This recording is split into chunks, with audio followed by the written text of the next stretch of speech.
Hey guys, I'm here with a review of Beware the Great Ghost. I'm finally back with it, so without further ado, we should just get right into it. I'll start by paraphrasing something very interesting Mark Waid said on his interview for the featurette on the first box set of Batman the Animated Series. He said that the best episodes of the series were not just about people hitting each other in the face, but that they were also about genuine emotions that everyone and not just kids could relate to. Beware the Grey Ghost more than any other episode I've reviewed personifies this idea. This episode focuses on the guest star and the episode constantly stays at that character level while occasionally switching to an action scene. When Bruce Wayne was a child before his parents were murdered, he watched a show on TV called The Grey Ghost. And Bruce considered the character himself as his hero, which obviously influenced him later on to form a Dark Avenger motif for his persona as Batman.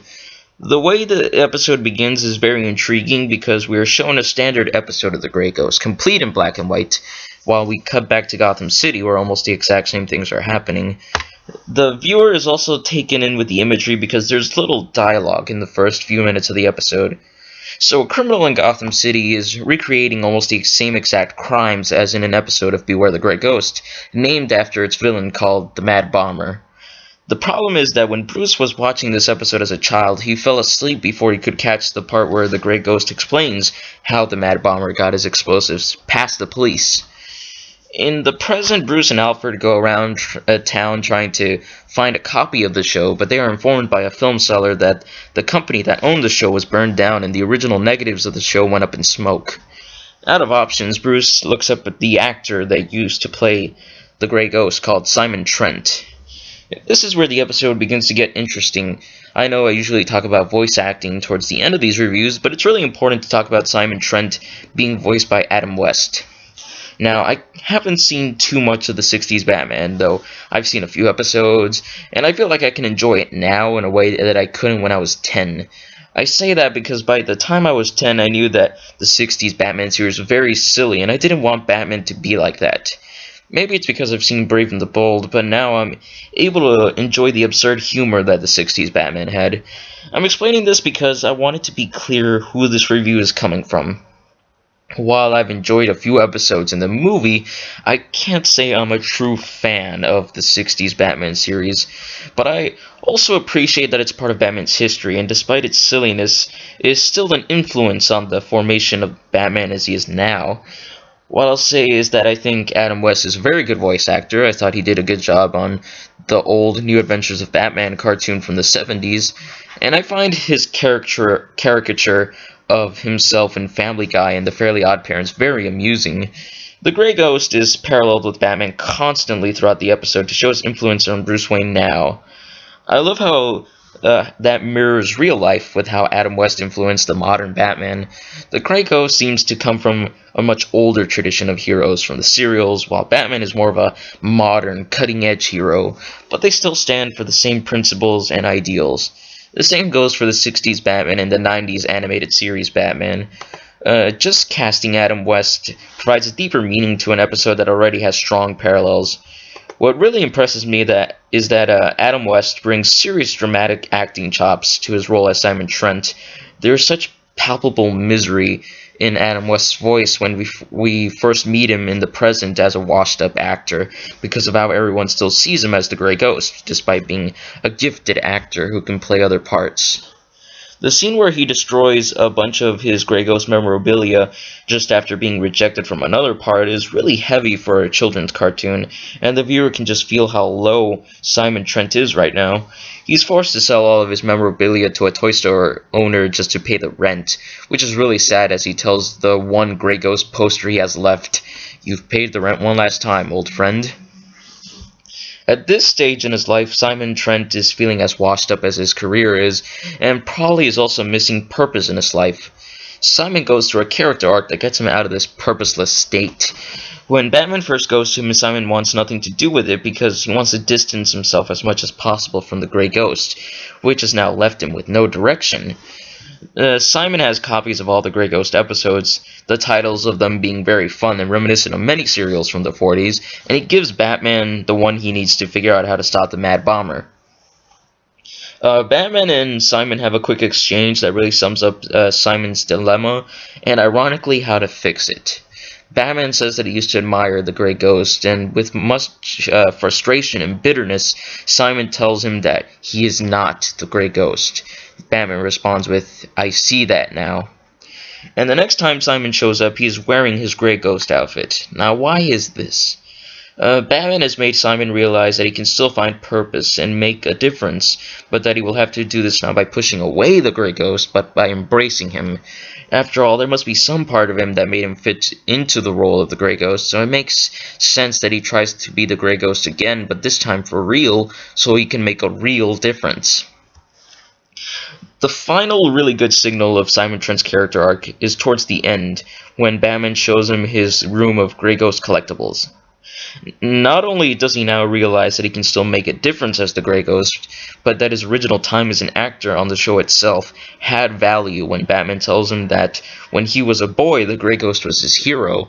Simon tells him, so it wasn't all for nothing. While having Adam West back on Batman seems like a nostalgic blast from the past, Batman himself in this episode is being called back to a much simpler and innocent time before his parents were murdered. An entire scene is dedicated to this thread after Batman gets the Mad Bomber episode from Simon Trent and watches it in his projector in his mansion. The audience sees both young Bruce Wayne in front of the TV and adult Bruce Wayne. Both are feeling the same excitement and wonder as they look at their hero, and anyone that has experienced nostalgia from something like a TV show knows that the way it's presented here is surprisingly realistic. It feels like we are being transported to another time for a brief moment. The fact that Bruce experienced this humanizes him and shows the audience that despite living a lifestyle that is completely different from most of us, he is still relatable. A small thing that works is that as the projector is starting to play the episode, Alfred hands him popcorn. Most people probably wouldn't think twice about this, but I think it subtly shows that Alfred is glad that Bruce is going back to a time where he wasn't the obsessed vigilante that he is right now. I also give the episode points that it adds background to Bruce's past without feeling forced like in the first story arc of Batman the Dark Knight before the New 52. Bruce discovers that the Mad Bomber is getting explosives past police through little toy cars, prompting the appropriate response, "You've gotta be kidding me." And the Grey Ghost saves Batman from being blown up and joins him in stopping the Mad Bomber. There's an important but slightly perplexing turning point when Batman discovers that the fingerprints on the toy cars belong to Simon Trent himself. Batman begins to accuse Simon of being the Mad Bomber because it actually makes some sense as the Mad Bomber followed the show step by step.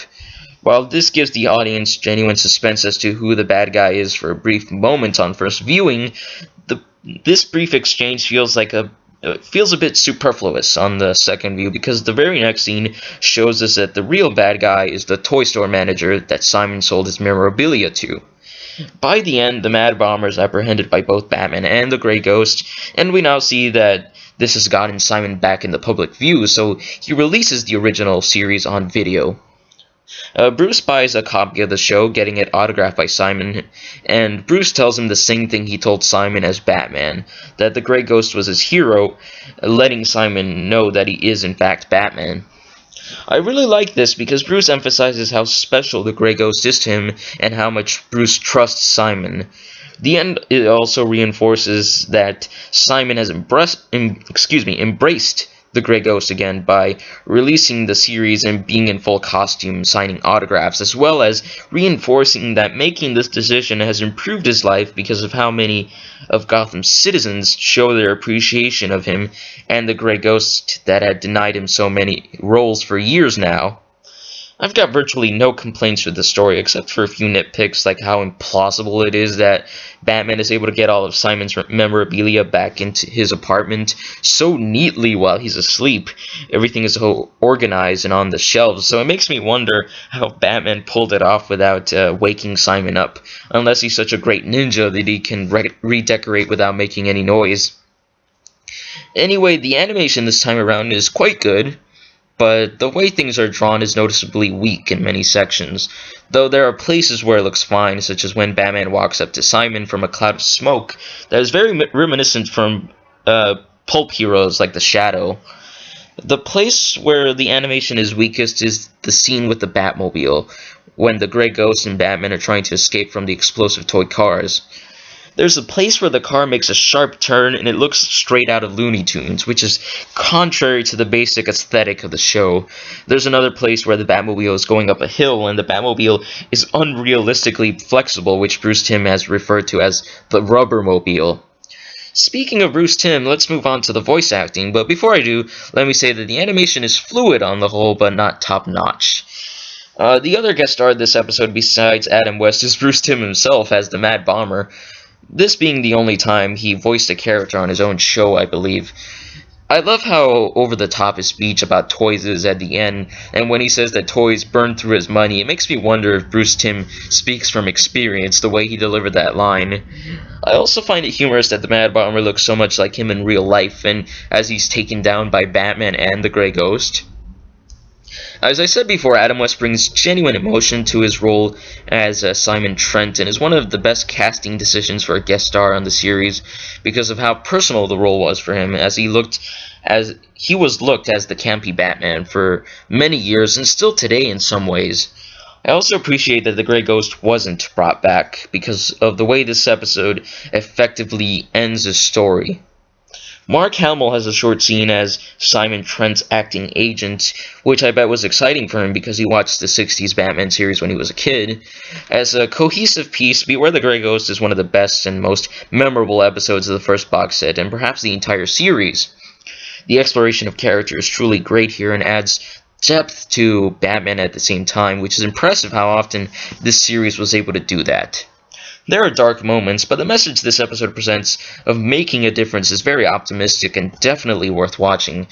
I give Beware the Grey Ghost a 5 out of 5, which I might have opted for a lower score because the animation isn't the best this series has, but the story is good enough to look past it.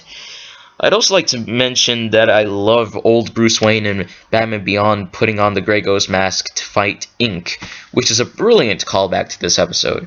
Hope you guys enjoyed this review, and I'll be back with a review of an episode that unfortunately is not as strong as this one, which is Prophecy of Doom. So I hope you'll see me there, and it's gonna be fun. So, bye.